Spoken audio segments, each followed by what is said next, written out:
Good. Okay, I think let's start. It is not too much of a problem if a few people miss the beginning of my welcoming words. Welcome everyone, dear participants, dear speakers. It is my pleasure to welcome you to today's webinar, Amplifying Local Voices, Shaping CEAS Implementation Plans.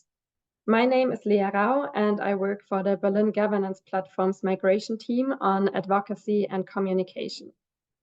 This webinar is a part of the Cities for Refugees project, implemented by cities active in the International Alliance of Safe Harbors and civil society organizations that are members of the From the Sea to the City movement.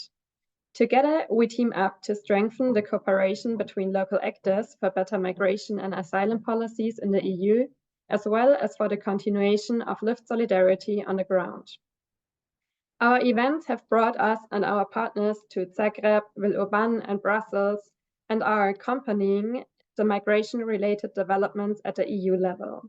Of course, I'm speaking about the development of the new Pact on Migration and Asylum that has, for the last few years, shaped EU migration policymaking. The new Pact, recently adopted after years of negotiations, is the Commission's flagship initiative to reform the Common European Asylum System. The reform aims to standardize procedures related to migration, asylum, and also border management across the Union. However, we share the considerable concerns from cities about the impact of the reform on the human rights of migrants and refugees, as well as on their access to asylum. Actually, our concerns are more than considerable and also very much justified, as we will discuss here today. In the next step of the reform process, it is the Member States' turn, following on from the European Commission's EU-wide implementation plan, to draft their own national implementation plans. With these plans, they lay out how they translate what was adopted on the EU level into national law and practice. For this, they have time until December 12th of this year. The actual implementation must then be realized within the next 2 years. Our local perspectives were not really heard in the development of the new Pact. But now, with the drafting of the national implementation plans, we have another window of opportunity to raise our concerns loudly and to demand for cities to have a say. But to state the obvious, we have to be fast and we have to be loud together if we want to be heard in time. And I hope that today's event succeeds in making this clear and that it will prompt much needed action. Action that aims for solidarity with those who urgently need us. At the Berlin Governance Platform, we strongly believe in the power of local actors to build a just, sustainable, and functioning future. And we also believe that there is strength in bringing together different actors. Because of this, I'm happy to have Eurocities on board for today's webinar, and also as a partner in calling for asylum and migration policies and practices that put welcoming cities as well as migrants and refugees at their center. Dear Katharina, thank you for being here today. It is my pleasure to hand over to you. Thank you so much. And also thank you from my side to everyone joining today for this joint event co-organized between the Berlin Governance Platform and Eurocities. And before we get into it, I would just like to start by expressing a big thank you to the colleagues at the Berlin Governance Platform, and of course Lea in particular, for partnering with us on the discussion and bringing us all here together. So my name is Katharina Bamberg, and I head the migration program at Eurocities. We are the network of the bigger European cities, and our mission is to support cities to be inclusive places where every inhabitant can enjoy a good quality of life. We do so by building cities' capacities across different EU policy fields, and we also bring them together to learn from and to exchange with each other. And of course, being based in Brussels, another big pillar of our work is advocacy to ensure an urban dimension in EU policymaking. Now, as Lea has already said, for the last few years, the new Pact on Migration and Asylum has kept us rather busy at the EU level when it comes to migration policymaking. And Lea has already also mentioned the particular issues that local stakeholders see in terms of the impact of the new Pact on migrants and refugees, human rights, and access to asylum. Now, with Eurocities, we have expressed cities' views and concerns about the files throughout the process. and also in our most recent statement on a better inclusion of migrants that should start in cities. In the statement, we call on the EU and the member states to monitor the outcomes of the new pact, in particular with respect to human rights standards and European values. We also call on the EU to ensure that the new migration and asylum legislation upholds each person's right to asylum and provides fair and efficient access to asylum procedures for those seeking protection. We stress cities' concerns that the border procedures and focus on detention during the assessment of protection needs may lead to more irregular migrants arriving in Europe through new or unmonitored pathways, or an increase in the number of refugees who require additional support after enduring those processes. And I'm sure that our panelists today will give you further insights and assessments on this in a little while. So on the basis of all of this, we really want to emphasize the need to ensure that all refugees, regardless of their origins and identity, no matter the color of their skin, of their gender, sexual orientation, or religion, are receiving the same right to protection in Europe. So that is on the, let's say, concerning side of things. But I do want to mention one positive aspect of the new pact, which lies in the solidarity mechanism, which for the first time codifies member states' commitments to relocation efforts or alternative expressions of solidarity. And what is important to stress here is that for this system to work on the scale that is needed, local stakeholders from city administrations and from civil society have to hold member states to account and have to reiterate the message that we are ready to welcome whoever is in need of protection. So I'm confident that our discussions today will help us all in better assessing the impact of the implementation of the new pact on cities, and also to prepare us for what's to come. And same as what Lea has said before, I think having cities' voices around the table, like today, is absolutely crucial. And I really look forward to the inputs and to a really nice and lively debate. Thank you.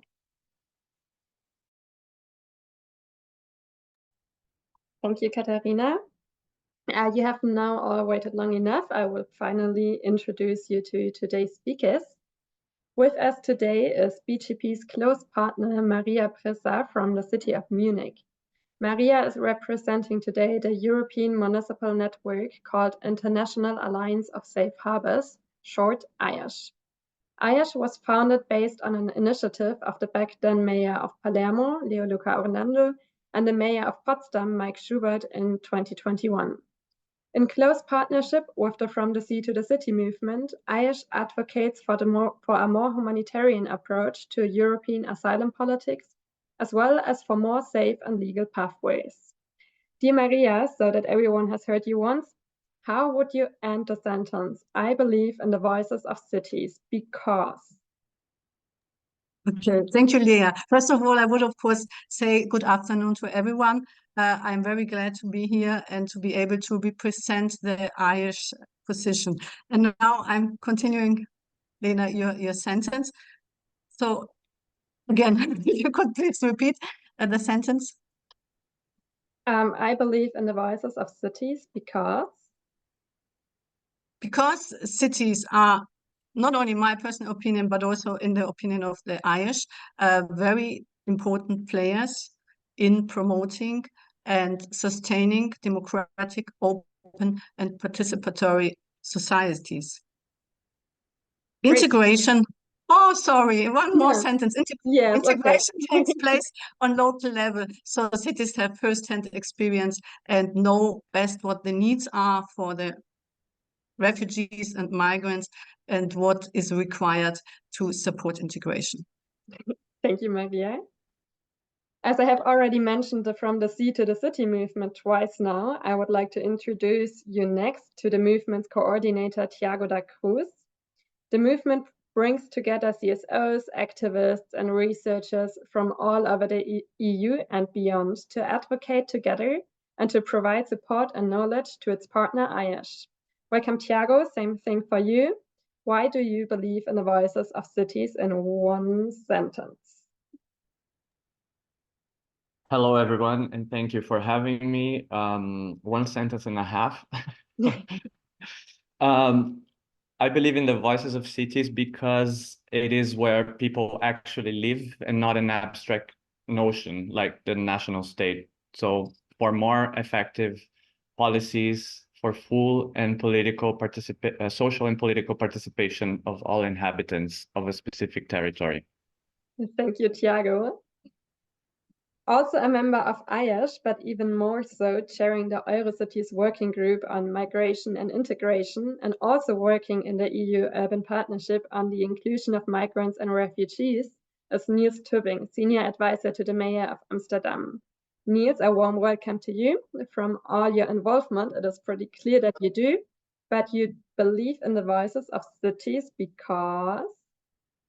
It would be terrible if I wouldn't believe in it, but I do believe in the voices of cities because pretty much as Tiago and Maria already said, they live in a pragmatic reality where people live and actually have to do integration.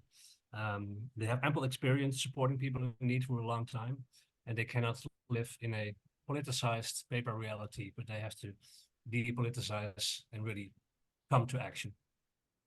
Thank you, Niels. Bringing to us the migration and integration expertise that local actors gained from years of living with the hotspot approach in Greece is Lefteris Papagiannakis. Sorry, Lefteris. I tried to practice your name a few days ago in Greece. Lefteris is working for the Greek Council for Refugees, and I'm very happy to have you here on the panel today.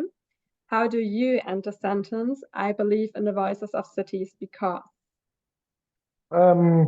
Life happens in cities. So when we discuss about life of everyone, of others, of us, it will happen in cities. So that's why I think that the cities are in the center of all debates. Even those who do not have enough competencies or means or money or experience, life happens. So for us, it should be the center of all political decisions and planning. Thank you. Next is Michel Leroy, who is the director of PICUM, a non-governmental organization located in Brussels that aims to promote social justice and respect for the human rights of undocumented migrants within Europe. Someone with distinct expertise on undocumented migrants is a great addition to today's panel. Dear Michel, I think you by now the question. You believe in the voices of cities because... Here I would compliment what the others have said, which is very articulate. And I would say because cities need to find solutions, and usually the solutions are quite progressive. So they want to find solutions to eradicate poverty, to make sure children have their rights respected, that there's fair conditions for people to live and work. And so that's been our experience at PICUM, is that cities are extremely pragmatic and progressive. And that's why I believe in their voices. Great, thank you. Last but not least, it is my pleasure to welcome MEP Birgit Sippel, S&D spokesperson on Home Affairs and rapporteur for the screening, regulation and the development of the new Pact. While the Pact and its implementation are no longer in the hands of the MEPs, they are still in a position to monitor the next steps and to set impulses.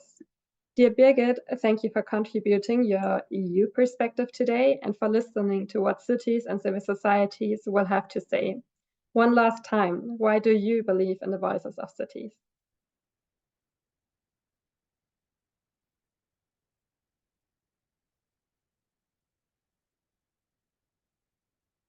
Birgit?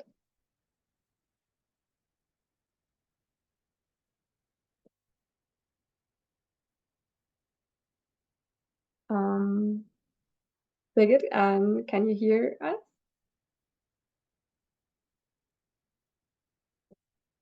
Yes? Would you like to end the sentence or should we rather skip that?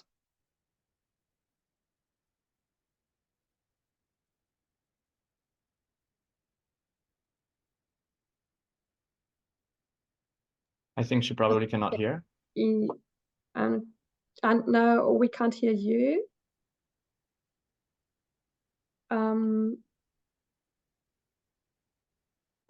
Okay, problem. I tried to text her.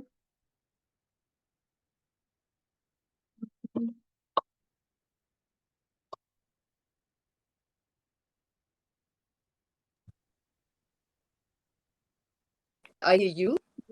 Now we don't can hear hear me? you. Yes, now we hear you. Okay. Yeah. Do you hear me? Yes.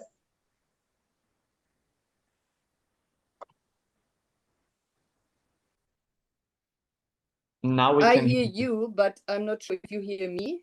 We do.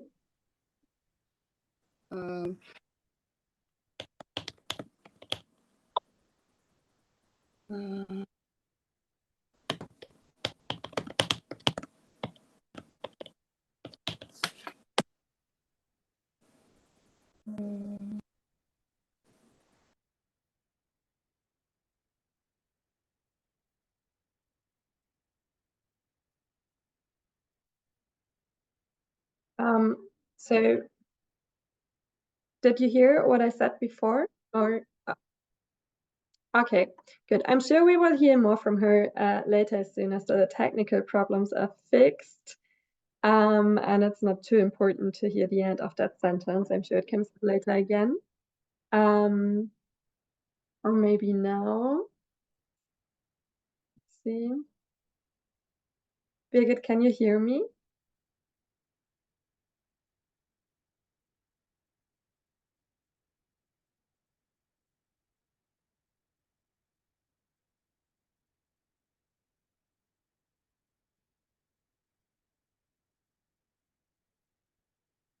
No.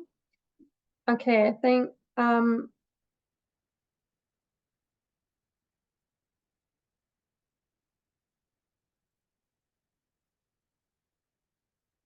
we cannot hear you.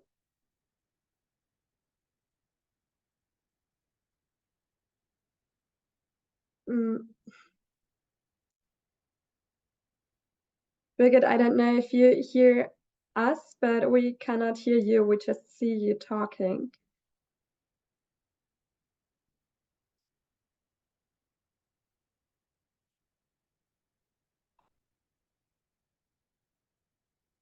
Okay, good. I'm very sorry. Maybe you can try to fix the technical problem simultaneously, and I'll just continue with the organizational remarks, and hopefully we will hear more from you later.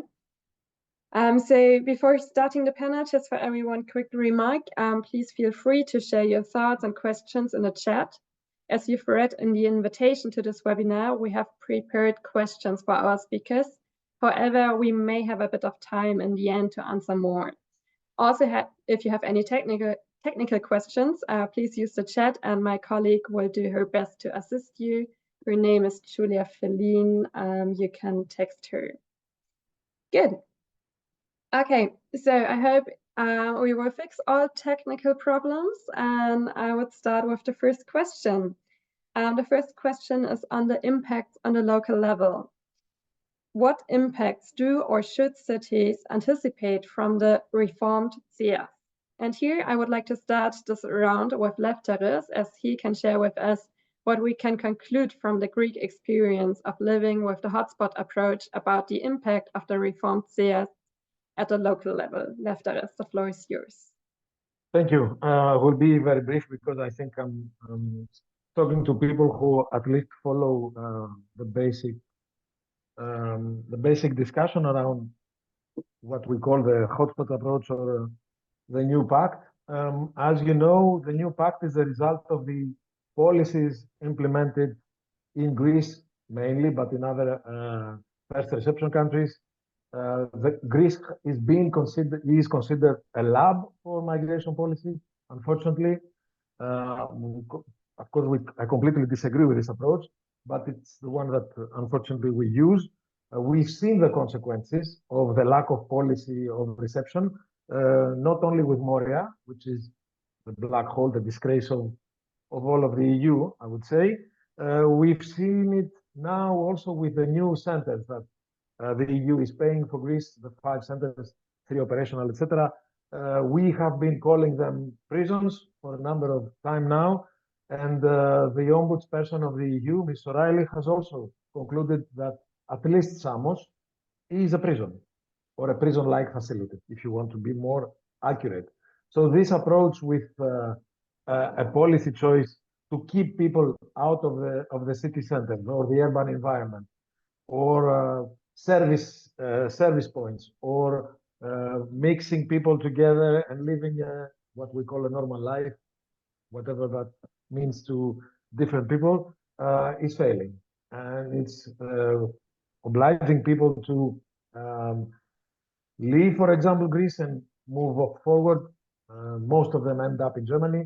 German colleagues know that very well. There have been complaints against Greece for the secondary movement approach that Greece is using, because it's also part of the policy.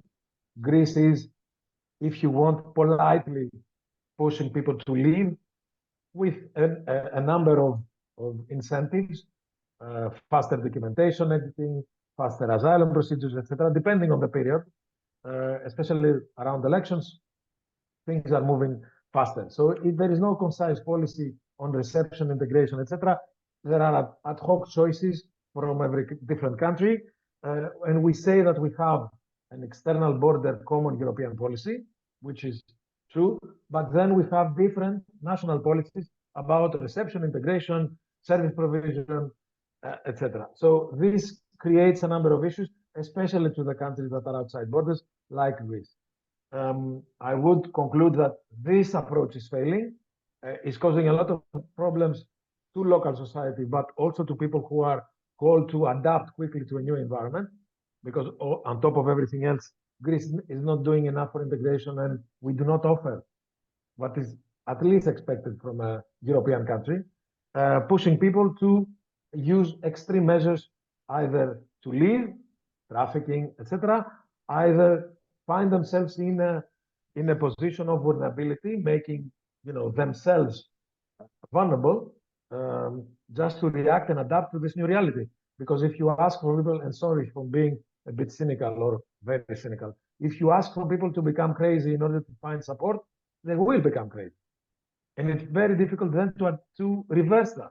And we've seen it especially through 2016, 2019, but it's still going on as an approach. I'm not saying that Moria is the worst thing that we ever lived, and living in Samos in an organized camp is bad.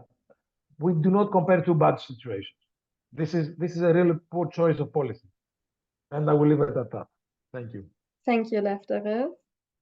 Maria, last year, Ayash and other cities went to Brussels to tell MEPs and DG Home representatives about their concerns on how a reformed CEAS will impact welcoming cities. What exactly are your concerns? Yes, one of what we see as a major risk is the increasing number of people trying to avoid registration at the borders. So that would mean they come to the cities and live a rough life on the streets just to avoid being sent back to the border, and then maybe not failing to get asylum, which of course poses cities, and we think it's more the bigger cities, to new challenges, because those people also need, of course, health systems and education, and at the moment there's no appropriate system in place, and there's a lack of funding. So this would be one of the, I would say, issues to be tackled. Sorry, I lost you now. Okay. Another one is, as the previous speaker already said, if Terry's was his name, I think you can see it. It's also maybe very likely, of course we don't know, but there's also risk that people who stay in sort of reception centers, living under inhuman conditions, very difficult conditions, as it was in the past with Moria, for example, that's the worst example, might get traumatized, or at least have negative consequences, impact on their health. So this would also need more assistance in health services and counseling. And this, of course, also applies to those people who hope to get reunified with their families. And with the new CEAS, the reunification rules we think are more restricted. So this could also, of course, lead to long-term, middle-term negative impacts on the people. And from another perspective, and then I come to an end, from another perspective is also that, of course, we all cities within the EASH, but also, of course, Eurocities committed to a humanitarian asylum system. So this could cause frustration, not only among the cities itself, but also, of course, the grassroots level organizations and the NGOs who are dealing and supporting migrants and refugees. So that was also sort of strike back on the cities and on their objective to create and promote open, diverse societies. Thank you, Maria. I'm sure that Thiago will come back to this. But for now, Michelle, you work on the topic of undocumented migrants. Would you confirm what was said about this? Yes, actually, it builds on what Lefteris and Maria have just said. In fact, quite similar points. I mean, the first observation that we expect, like how cities will have to deal with the impact of these new reforms, is that indeed, as both have said, people will have gone through the borders. And is going through those borders safe? Is it safe for their health? I mean, both of you have talked about the conditions. So the conditions are detention. Is detention actually good for anyone's health? For immigration detention, the UN member states have pledged overwhelmingly to end it for children and to work towards ending it for adults, but the Pact will increase it. So we know if the UN pledges to end it for children is because it's always a child rights violation, never in their best interests. And they say that from a human rights perspective. So we know that they're saying that because it's harmful for them and for adults. So people will have gone through detention, harmful practices. They will have most likely experienced difficult arrivals as well, even before getting to the EU borders. And then while they're at the borders, they'll be in detention or de facto detention for a long time. We've counted up to 6 months in detention with the normal rules. And we've counted up more than like 8.5 months in situations of crisis and force majeure. When you count how many days are in the screening, how many days are in the asylum border procedures, how many weeks, days are in the return border procedures. So all of that will most likely lead to less trust in the system, post-traumatic stress disorder, potentially, difficulties for people to maybe work with any case managers that they might eventually receive to try to resolve their case. So, I mean, that will be one issue. We also think that more people will be undocumented because the asylum procedures themselves may be accelerated, but the decision-making might be poor. And people might not be approved as an asylum seeker, but not returned either. So becoming undocumented and no longer at the border and then in cities. This is actually due to the predominant focus in the new Pact on either giving people asylum or returning them. So kind of looking at this difficult, like this bipolar thing, or, I mean, this dichotomy, but making it difficult for other people to have other permits. And another reality that we think will also increase is racial profiling. And this because the screening regulation, which is one of the files which is approved in the context of the Pact, establishes a new pre-screening procedure for people who don't meet the conditions to enter the EU regularly. And despite the European Parliament opposing this procedure, the final text of the screening procedure provides for the procedure to be applied not only to people who are coming into the EU at the borders, but also people who are in the territory. So we know that it can be applied to people in cities. So we think that it will unfortunately increase racial profiling. So I would maybe limit it at some of these points, which actually complement the other. These were already a lot of points. Thank you for this. Very valuable. Niels, you contributed to the new Eurocities manifesto, a better inclusion of migrants starts in cities, as I understood. Which impacts of a reformed CEAS do you expect to see on the local level? Well, I think many of the points that were already mentioned by both Michelle, Lefteris, and Maria.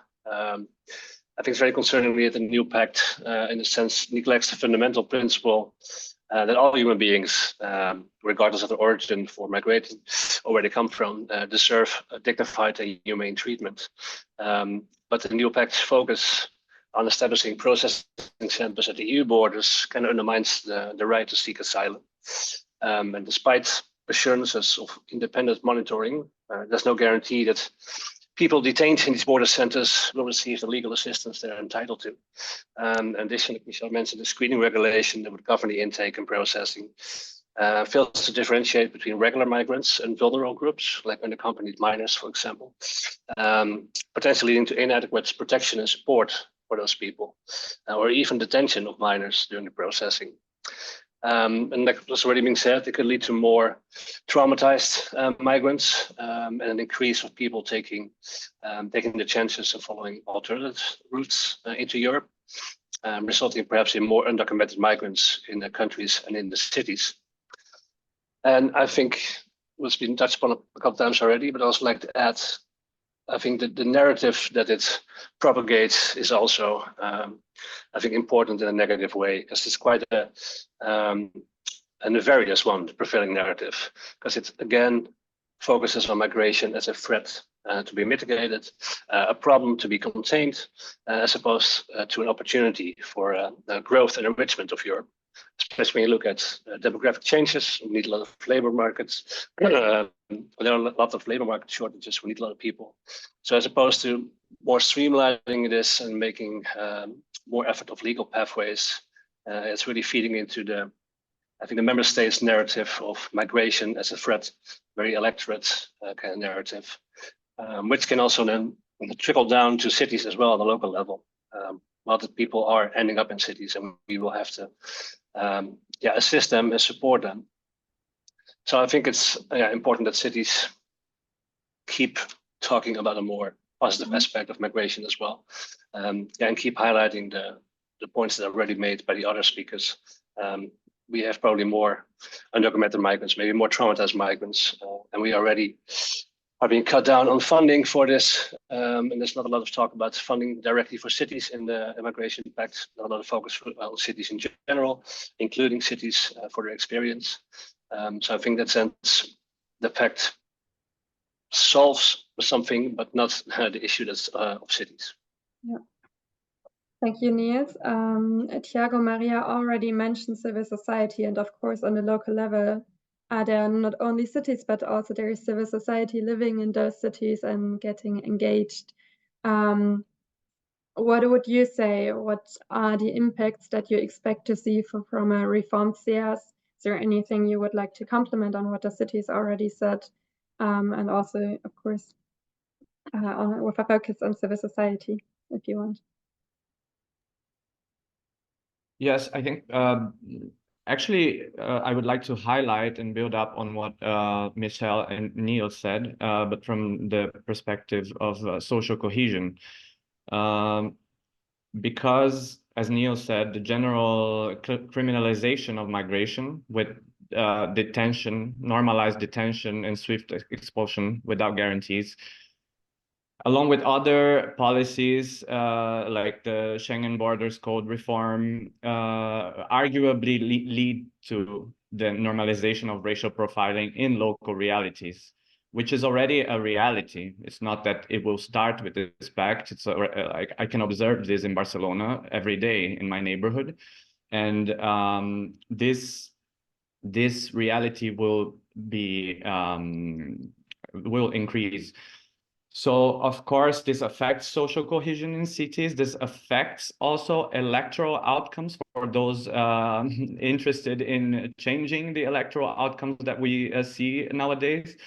And from the civil society, the organized civil society, so organizations working on the ground, there is already a sense of frustration and to be overwhelmed with the reality. So I think this will only increase as well, and I will leave it at that.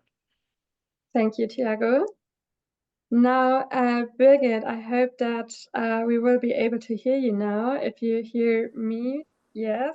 Perfect. Yes, I Yes, hope at least you hear me. I I stopped my do. video, and Yeah. since then the sound is much better, so I may not start the video again. I'm sorry for these technical problems.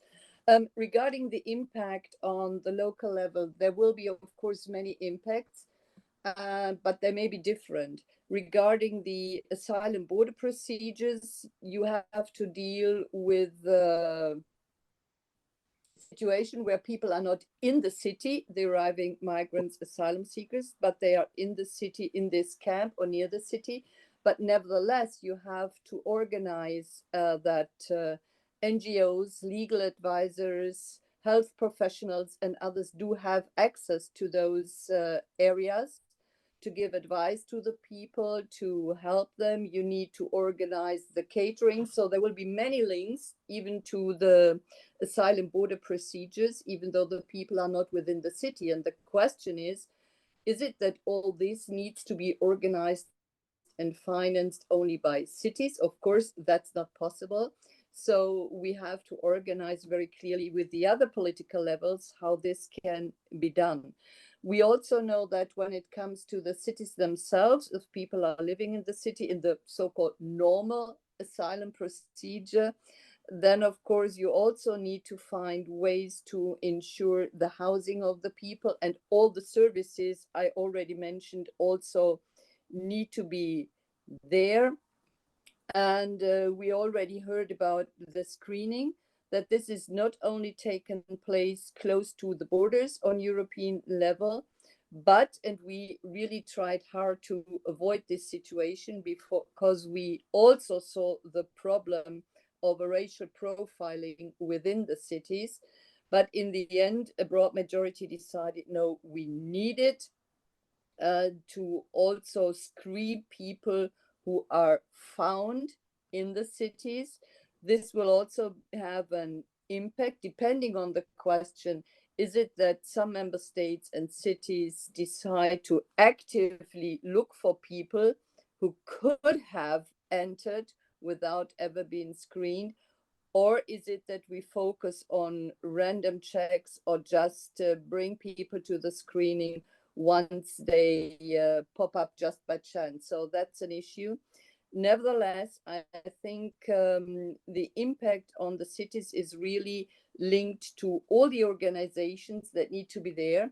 And regarding the conditions within all the procedures, not only in the asylum border procedure, which nevertheless is even more important than others because it's a kind of detention, that's true.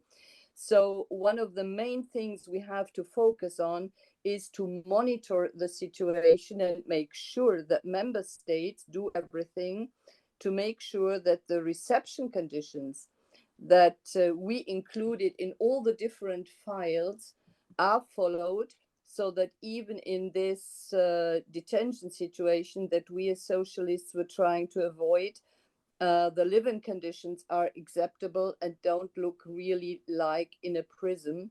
And that we also ensure, and this was not be a given thing in the past so far, that all the actors that are needed for a proper procedure will have access at all time to the people within these procedures.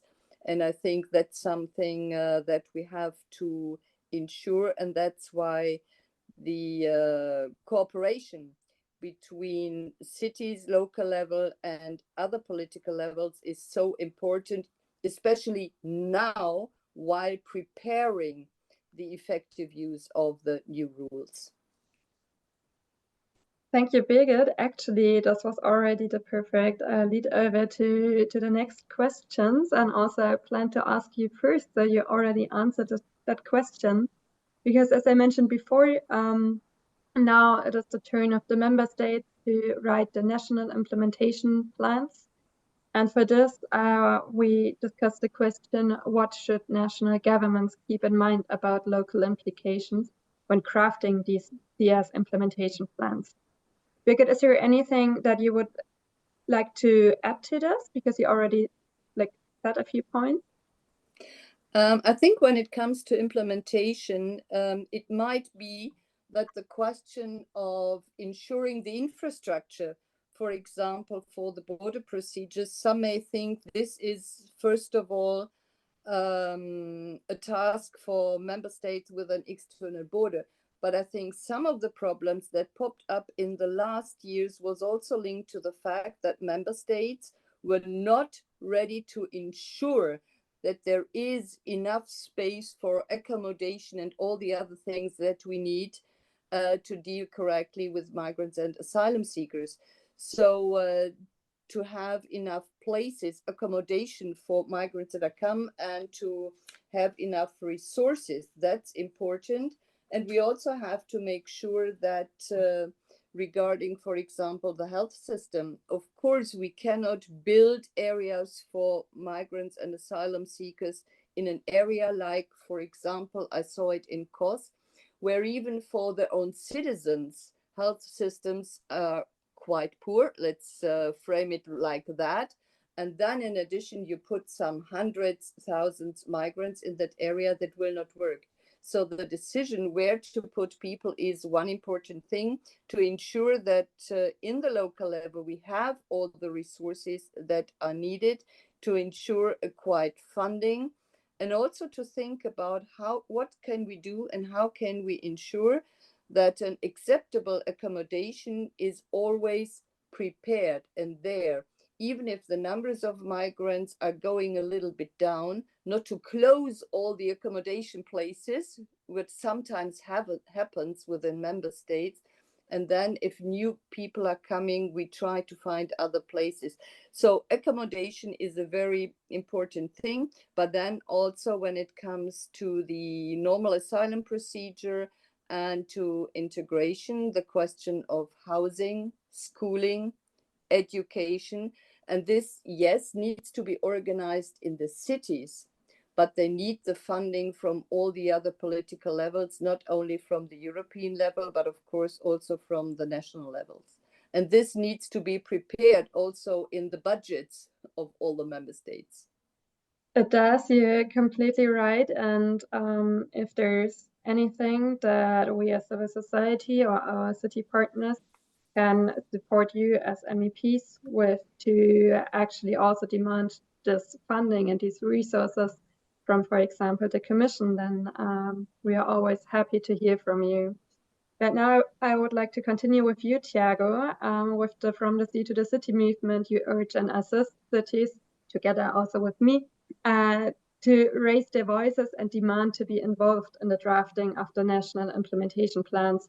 What would you recommend to national governments now? Well, as you said, we have been advocating for this since before the approval of the Pact. So as you mentioned before as well, we did take 10 municipalities to Brussels before the Pact was approved from 7 different countries to voice the concerns and to ask for more participation. Of course, it was by then practically had been approved already, but in this new phase, I think what should be, and this is, of course, I'm just probably repeating myself, mostly we would need to guarantee that there are built-in mechanisms where cities and city alliances. So in this case, I would, of course, refer to EAS because it's a city alliance working specifically on this subject, are heard. So built-in mechanisms where cities are heard. I can't but predict a series of implementation problems ranging from legal issues to deteriorating, as I said before, deteriorating social cohesion issues. So this should really lead to an honest assessment aiming at correcting this pact, and which should have never been passed, by the way. But now that it has been passed, cities will have an important role by assessing the correction need. Thank you, Thiago. Maria, the EAS was founded in response to already existing shortcomings and how things were handled in the EU. What does the EAS want from national governments now to take into account when drafting implementation plans? Yes, it was set out already in the Palermo Declaration 2021 when the Irish or EAS was founded, and it's still more or less the same. We had the Villeurbanne Declaration recently adopted. It's now meanwhile supported by more than 100 municipalities, and the key objective is, of course, to involve cities and the networks, the Irish, in the development of the implementation plan, their voices to be heard. To be more specific, it's already said, don't want to repeat myself, but I have to. It is like the integration takes place on local level. So, of course, the cities can contribute finding appropriate, suitable solutions on how to deal with problems when implementing integration on the local ground. For example, with regard to the solidarity mechanism, that's something which certainly needs to be developed on I think, on EU-wide level, but also on state level. And then there could be, of course, solutions like a matching system that sort of takes more into account the capabilities and the needs of cities without refraining from giving every person entitlement and legal right to apply for procedures. But of course, there could be, in terms of if there are spaces for vulnerable people, the matching system could help.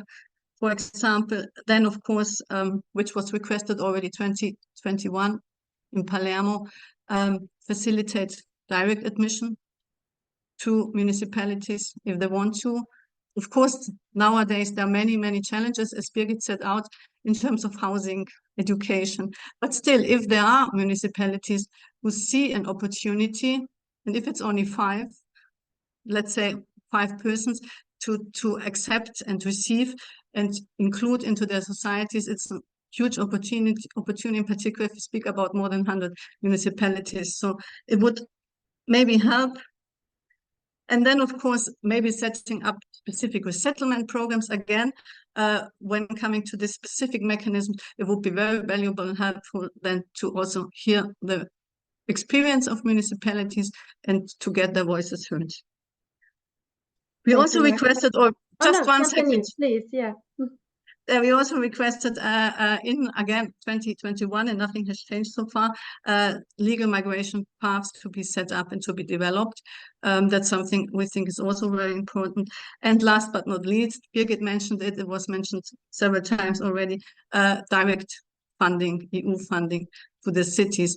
This is just, it's of course in a pragmatic way good if the cities have access directly to funds to implement their projects. But on the other hand, it also could support the voluntary work, motivate the voluntary work of people in the city, and of course is an incentive, could work as an incentive for the communities to overcome maybe some challenges and practical problems if there are funds receivable.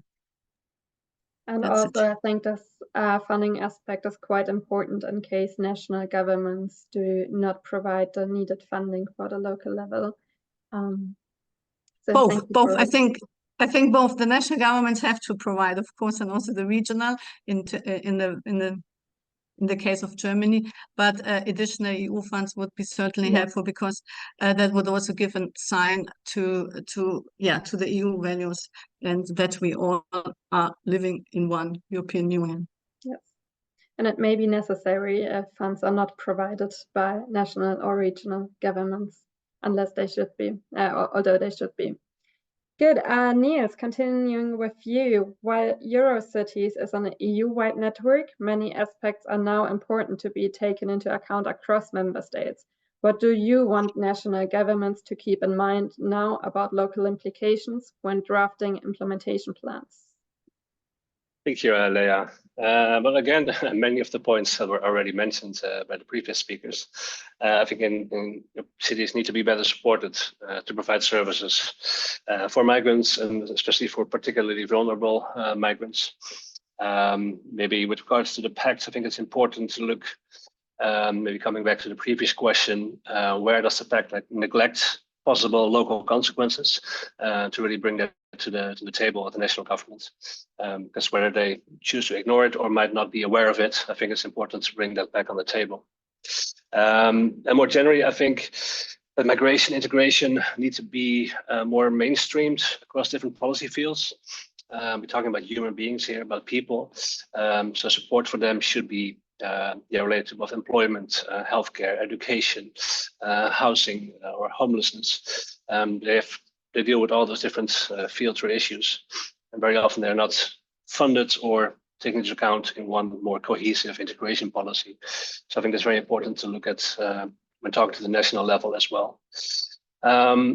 Then coming back to funding, Maria said direct access on the European level is important, also on the local and the national level. Of course, many of the integration funds right now is distributed through local national governments, the national agencies, such as ESF Plus and AMIF, but not always focusing on the same priorities that cities have or see, or the challenges that cities have. So apart from more direct access to European funding, I think it's important for cities to have a seat at the table with the national agencies to discuss the conditions for the national distributed funding, European funding of AMIF, for example. And I think a big and important maybe shift in narrative we should focus on. The national member states are focusing a lot of reception, shelter, the early beginnings, but cities talk more about integration, and integration is a more long-term process. So we should streamline, I think, as well, policies more from reception to integration and see it as a whole, not as separate elements. So integration is a process that happens over time, which also means that the support needs to happen over time, not just some money for reception, not some money for language courses, and then that's it. So really focus on long-term integration. And it also means trying not to have too many demarcations between different types of funding there. And also, I mean, the European Union and national governments as well, in many of their subsidies and funding, love to focus on innovative elements. We have to be constantly innovating, which is important, of course. We need to keep innovating, but past 20, 30, 40 years, I think many cities have experience with many successful programs that actually work, and it's very difficult to get funding for that, to sustain that those programs. Because now very often we have 2 to 3 year programs, and then the funding gets cut, and we have to do something new or start over again. So if you look more to, trying to work on what already works, I think that would really help as well. Thank you, Niels. Lefteris, Greece already has a few years of experience in living under conditions that are not too different from what we expect to see under the reformed CEAS. Is speaking from just experience with the learnings that you already have, what would you like Greece and other national governments to do differently now? Oh, a lot of things, but I will stick to Greece. I think that Greece needs to plan better long term and implement better long term also. As you know, we still use the crisis mode in Greece.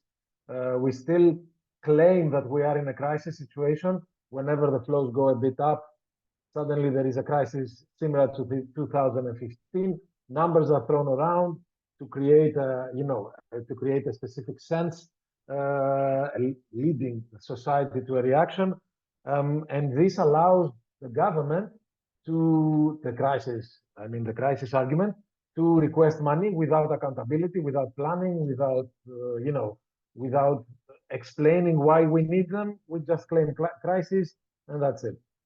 On top of that, Greece is a very centralized state, so the role of the municipalities and local authorities is very limited.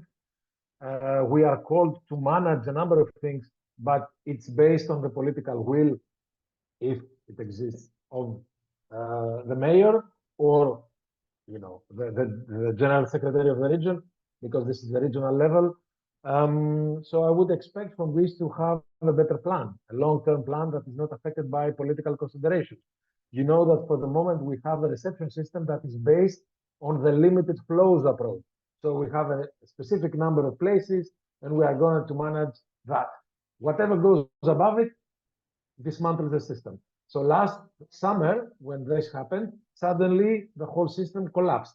We had 5,000 people in Samos with one doctor, no possibility to do procedures, etc., etc. So all of these realities are based on the lack of planning. So for me, we need to address specificities of each member state, because don't forget that you have 27 member states that have 27 completely different approaches. There is no integrated approach apart from the exterior border approach. This is something that we all care about. Let's defend the borders, and not all borders. We are speaking specifically about the southern borders, mainly Greece, Italy, Spain, Cyprus, etc. So, and yes, because of Ukraine, we are talking now about the Polish border, etc. So for me, we need to take a hard look on the specificities of countries, the differences and the discrepancies, and try to imagine, if possible, a common European policy, not only in the exterior borders, but a common European policy on migration in general.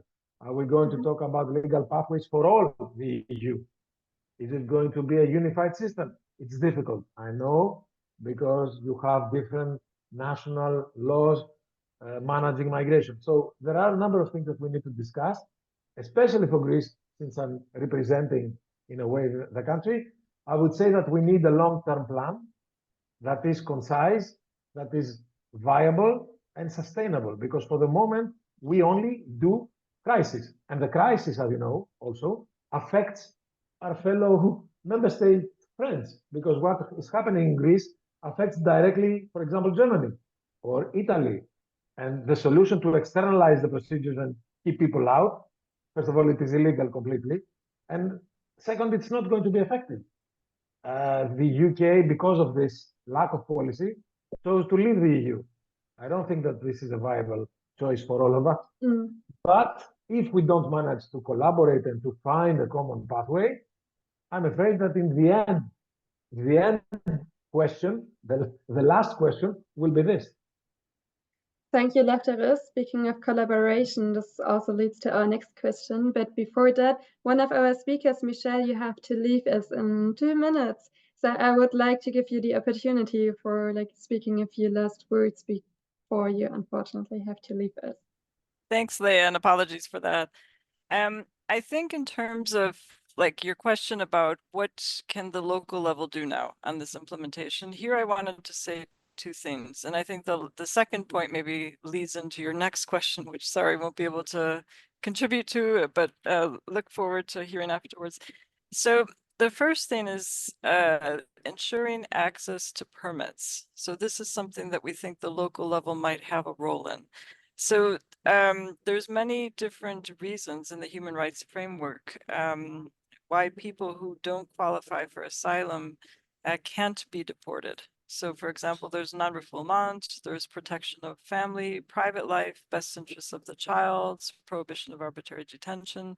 And there's also reasons why people cannot be deported or returned because there's other circumstances, even practical reasons. And there are actually at the same time different permits or different pathways in member states for people, for permits for humanitarian reasons, for best interests of the child, for medical reasons, for family reasons. In 2020, the European Migration Network did a report, and they found that there were 60 national protection statuses in 23 member states, the UK and Norway. And a lot of these permits are assessed outside the asylum procedures. So while the Pact really focuses on asylum or return, there are all of these other permits.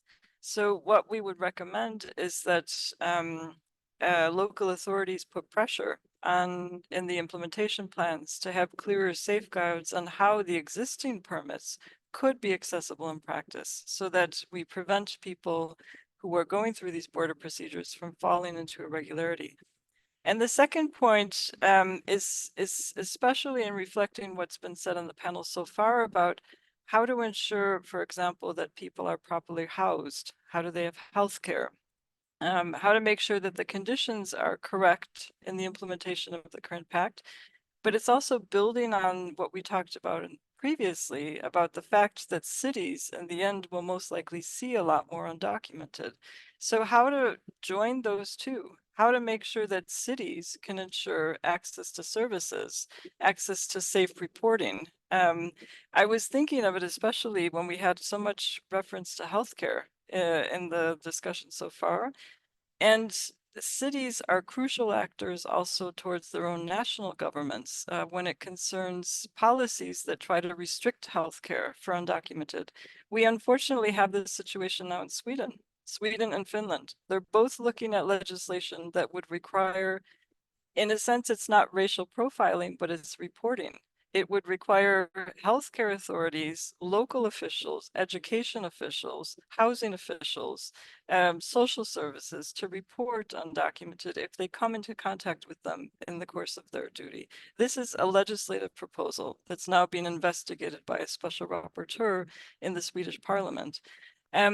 So cities can be actors towards their government to resist this. And thankfully in Sweden, there's been a huge movement, including local authorities.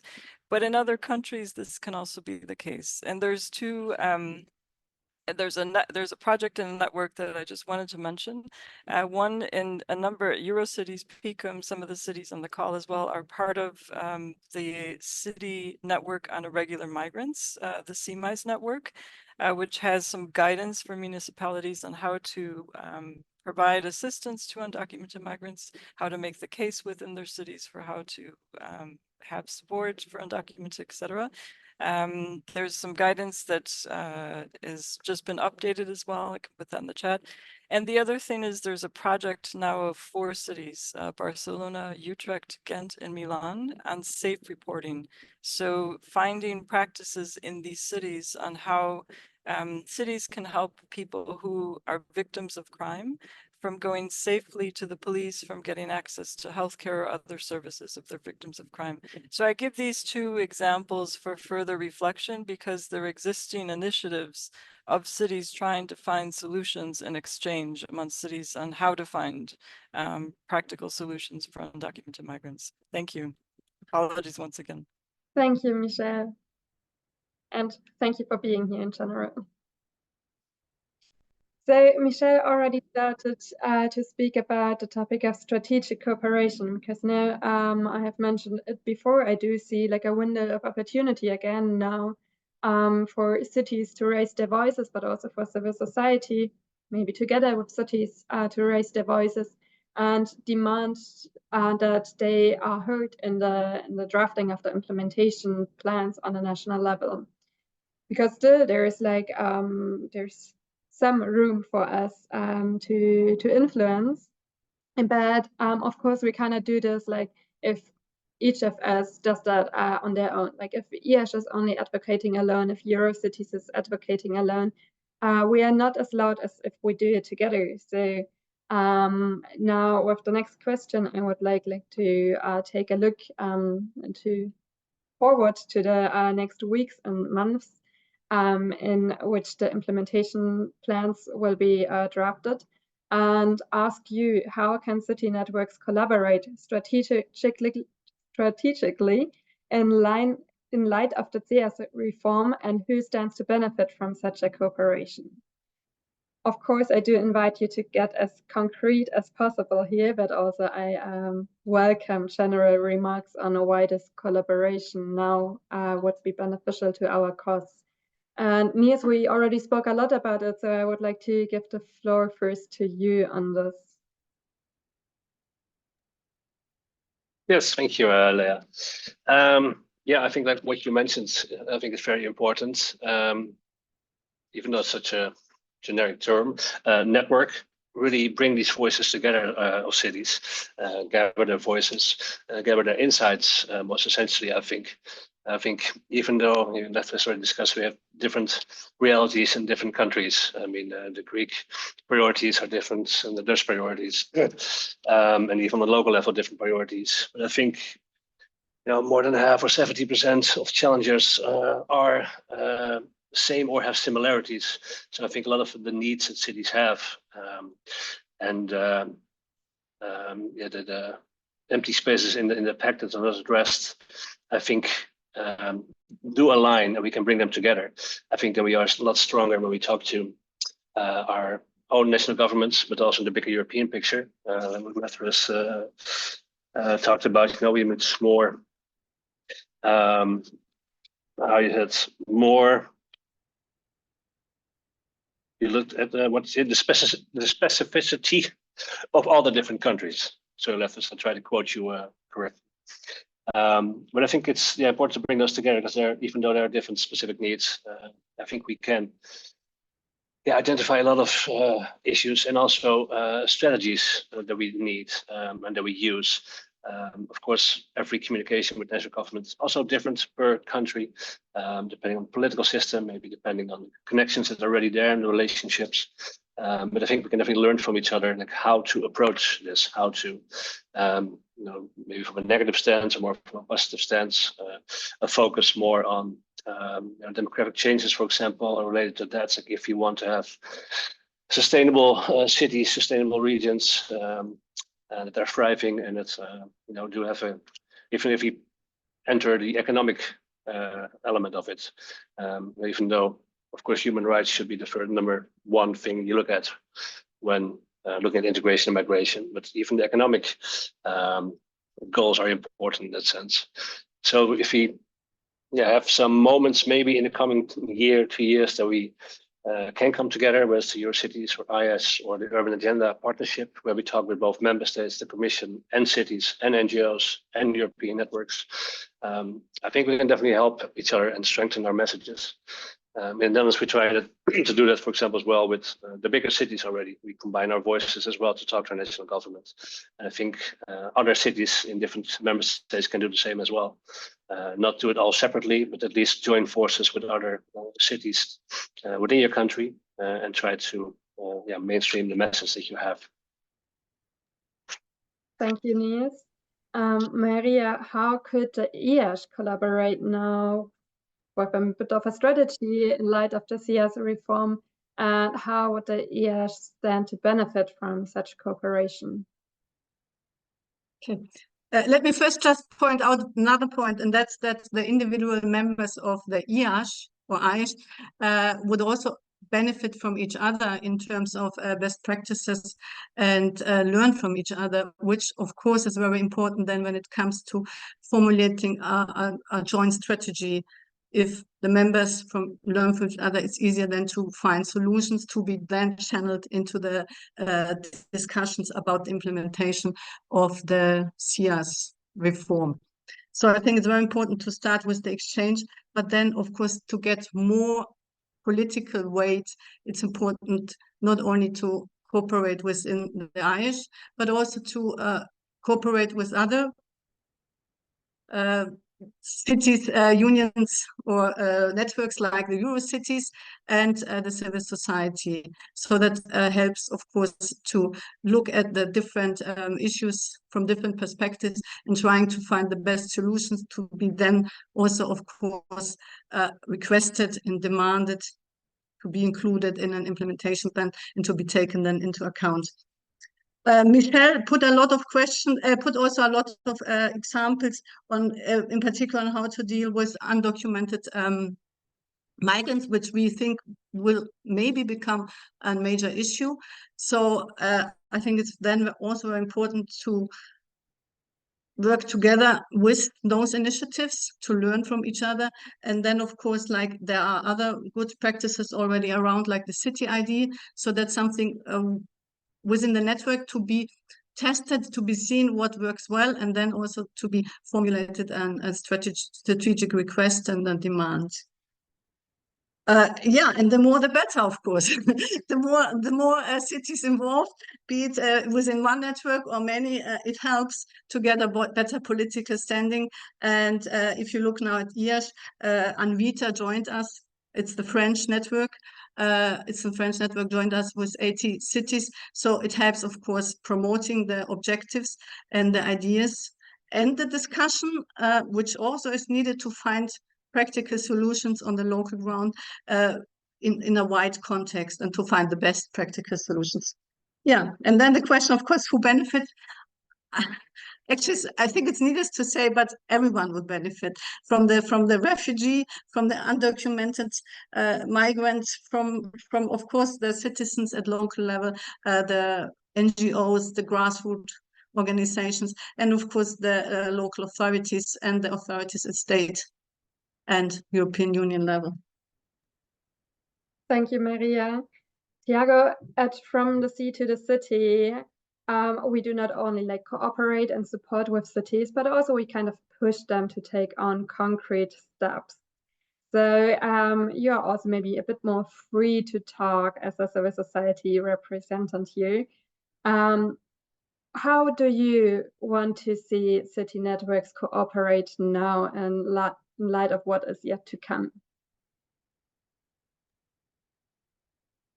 So, I mean, the work we do is to involve more municipalities to get engaged in these questions. And the main idea behind it is that municipalities would have a voice in the policy-making process, not in the consequences of the policy-making, but in the policy-making process, which would be a huge step. We will continue to work on this, but since we are at this moment now where the implementation will come, I think I would like to propose what I have mentioned already before, and what we are completely in tune with our EASH colleagues, and that is a mechanism for regular exchange with EASH. I mean, one of our newest members of EASH is Utrecht. Utrecht is also chair of the CEAS project mentioned by Michelle. So there are many synergies there. One big problem of networks in general is the overlap. So there are many networks doing maybe not the same, but similar things, and we should be very careful now to look at what we have. There are many initiatives that are valuable, and how we can best connect. So maybe a mechanism that would be coupled with Eurocities in the frame of their Integrating Cities project, the Libby Committee at the EU level during the implementation phase. And prior to that, because the national level is drafting now their implementation plans, there should be some kind of effort so that would happen also at national level before their implementation plans are ready. So I think that could be a good way forward. Thank you, Tiago. Birgit, you are you're not the one implementing the plans. You're not the one writing the national implementation plans, but still you are in some way involved. What do you think, how could you maybe, or do you think you could benefit from cooperation between city networks, or to hear from city network now in the upcoming months, so that maybe you can amplify their voices if this is of interest to you? Now, thank you very much for that question. And clearly there are some elements I would like to mention. First of all, in the CEAS, we implemented a so-called monitoring system to ensure that fundamental rights are ensured. But now that we start implementation, there is a task of monitoring and surveillance from the European Parliament to ensure that all the rules are there. And having in mind that there is a number of cities and local levels who already have good expertise in dealing with migrants, in accommodation, in integration, and many other aspects, it's good that they do exchange, because the framework, the political, economic circumstances of cities are different. So they develop their expertise, their ways to deal with migration, integration, the different aspects. And it's good that they exchange, learn from each other, and thus also give good examples for other political levels, from the national level to the European level, what we should consider when starting implementation of all the plans. It's also good to identify the different forms of migration. Because every time we talk about migration, I have the impression that too many actors in governments, but also in parliament, focus very much only on asylum, and that's wrong. And I remember that Commissioner Johansson always tried to indicate that much more people do arrive regularly, but we focus also on the number of those who arrive irregularly. So that's something that we have to consider, because that requires also different forms of integration. Now, what I hope, and this might also help the local level, is that with the CEAS, with the work of the Commission and External Action Service, to have more preparedness to look into developments in third countries. What could happen? Is it that we can foresee that the numbers of arrivals could increase or decrease, so that we are better prepared to what should happen, how many places we do need, and then already pre-organize also all the elements of solidarity that are now in the Pact. And in addition, of course, regarding the funding, I'm happy that we opened the door for some direct funding to cities. And I remember we started this debate years ago when we saw that even in countries like Hungary, there are cities willing to support asylum seekers, but they were not supported by the national level.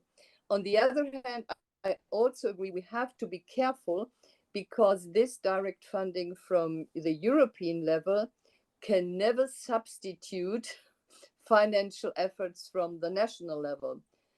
This will not be possible, so it can only be a kind of some projects to give incentives and ideas.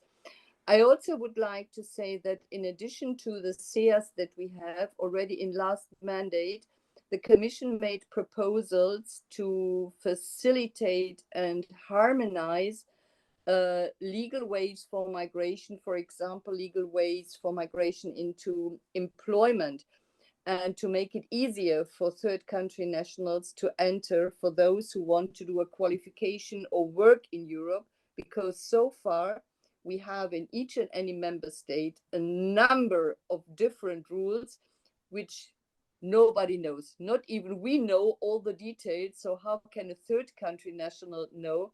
And it would be good if those who arrive and really simply want to work could in future use different ways and easier ways to arrive, instead of endangering their life by using all the other ways to arrive in Europe, which also would make a difference to our cities. Having said this, maybe a last point, which is also important, at least for the economic situation in our member states and on the local level. I do agree that we should not always mix asylum to other forms of migration. Nevertheless, we see that there is a need of migration into employment in different areas and in different member states. So we have an interest to facilitate this, but also an interest to make it possible at a possible earliest point for those who ask for asylum, giving them a chance to learn the language and also trying to start in a job with their qualification and also to acknowledge their qualification. So there are many things we can do. And there is also a way for legal migration for those who ask for asylum. So we can contact international organizations in camps in third countries and organize that people can legally start from there to enter Europe. It's a possibility. It's rarely used, I'm afraid, but maybe we can increase also this way.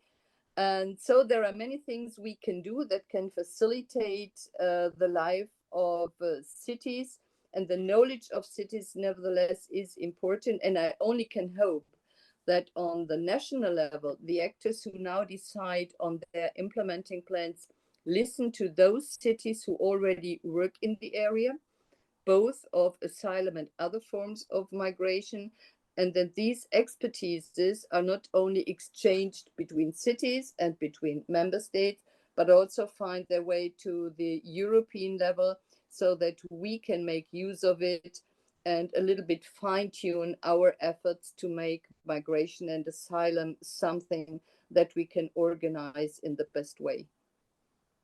Thank you, Birgit. Now, Lefteris, you're the last one to speak on this. City cooperations of city network. From your perspective, maybe also again from the Greek perspective, what do you hope to see in the upcoming week? What do you think would be beneficial now to our cause? Look, I can safely say that Athens has benefited a lot by working with networks and participating in networks. We learned a lot. We were helped by cities around Europe.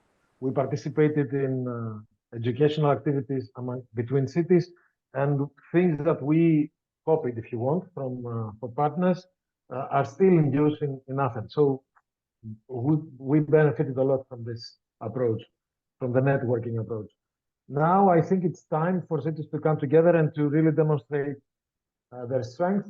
The example of the signing of the Global Compact on refugees in 2008 is a very good example of what cities can do together. I remind you that back then cities signed the Global Compact instead of countries in some cases. Milan signed it instead of Italy. The American cities, because the government didn't sign it, they signed not on their behalf, on behalf of the states, but representing the USA. And in many cases, cities, how can I say, rescued the dignity of states who refused to participate in this global effort. I think that now it's time for the cities to come together and find a common path and a common ground in order to ask for more, because they're asked to cover the gaps of governmental activities, or the lack of experience or the lack of means in many cases, or they're asked to do the dirty job. I mean, this is not fair for them. So it's time for the cities to understand the point and rally together and ask for more. Direct funding is one of the points that they can, request and demand. And it's an effort that has been going on for a number of years. I think Katarina knows it very well because it's one of the main activities and the main targets of Eurocities. And Niels also can speak about it because we try to do it together at some point. So the political engagement of cities, it's a bit more complicated, but it's necessary, because what is happening now, it is very, very political. And when I say political, I'm not talking about partisan politics. I'm not talking about political parties, elections, etc. I'm talking about the implementation of policy. So cities need to be aware that whatever is decided, it will affect them directly. So refusing to do a bit of politics in the sense of policy implementation, it's going to cost them in the end. So politics is not a bad thing, if you want, just to put it in lame terms. So do politics, but because this discussion is a political discussion, if you want. Our participation here is part of a political stand. So cities need to understand that politics is very, very important. And if I can use just 1 minute to reply to a question that is in the chat about the secondary movement. Secondary movement is a very complicated issue for Greece because it's part of the policy of Greece to send people out. The pushback policy is a completely illegal policy, and hopefully Greece will be convicted because we have a case in front of the European Court of Human Rights. And we hope, it's not a good thing, but we hope that it will be recognized that Greece is violating international law. The other part of the policy is to gently pushing people to leave Greece and go preferably to Germany for them. And if you see the numbers, they usually go to Germany and in another degree to Holland. The policy will not change for the moment because at least as before the election, the European election result, which was not good for the Greek government, the Greek government was treated in a very safe way by the other member states. The prime minister, the Greek prime minister, is considered to be the golden boy of the Conservative Party, the European People's Party, and we do not want to shake a lot the cage in Greece because Greece is doing the dirty job for all of us. So secondary movement is just, is just a small piece of, how can I say, a small treat for Greece in order to continue to do what Greece is doing, which is completely unacceptable. So I'm afraid, if this is a fear, that this policy will not change. The member states need to put political leverage on Greece. And trust me, we have been discussing with Germany. I personally told it to the foreign minister of Germany when she visited Greece. And I explained to her that you are funding the Greek government, and thus you are funding secondary movement. If you do not put pressure on the Greek government to stop it, somehow it will continue to do it. The same goes for the Swiss government that is also giving money to Greece to keep people here. But Greece is using the secondary movement approach to tell people that you can go to Switzerland if you want. And Switzerland is complaining. And I said the same thing to the Swiss. You are funding the secondary movement, as the European Union is funding the trafficking networks from Libya, Tunisia, etc. So it's a political decision also. And I will stop at here. Thank you. Thank you, Lefteris, for your input and also for keeping an eye on the chat. We are now already reaching the end of our meeting, but I would like to speak like a few closing words, and actually they are more or less exactly what Lisa Lorber wrote in the chat, which is not a surprise to me. So I would like to remind all of you, the speakers, the participants, and also who may listen to this webinar afterwards, that it is right now the time to unite and to be loud, because as I said, the national implementation plans will not be drafted sometime next year. They are being drafted now, and the national governments do not have a lot of time to do it. So this means that we do not have a lot of time to discuss what we want to do, but we have to be loud now. The cities have to be loud now. And I would just again like to offer our assistance in this, to offer the assistance of the civil society, especially from the sea to the city. And I always love connecting you guys. So reach out to me if I can connect you with some of the speakers or with some other network. We are always happy to help and facilitate. And we would really, really like to urge all of you to move on to action now, because as soon as the implementation plans are adopted, then the next phase of the reform is the implementation, and then just leaves us to deal with the consequences, and we won't be able to shape anything anymore. So please, everyone, consider to act now. And then also, Lisa, I saw what you wrote, and I would just read it because I think it is important. It is crucial for European cooperation to share best practices on how to implement the national plans in line with the values shared by many European cities.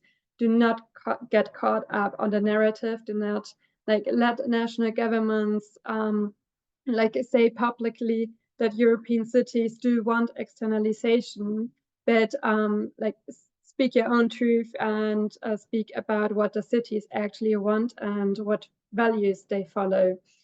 So I think there's not much left to say. There's a lot more to do, and I hope that this webinar inspired you to do so, and I gave you some expertise and information on what you actually need to move on to action. And please reach out if you are interested in cooperation with us or with any of the speakers.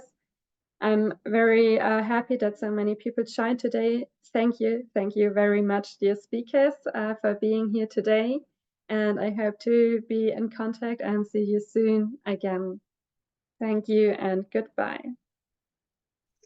Many thanks, Lea, Katarina. Thank you both. Thank you. Tiago, Bye. Maria, Birgit, Thank Julia, you. Lefteris. Ciao. Bye. Bye. Ciao. Bye, Tiago. See you. See you.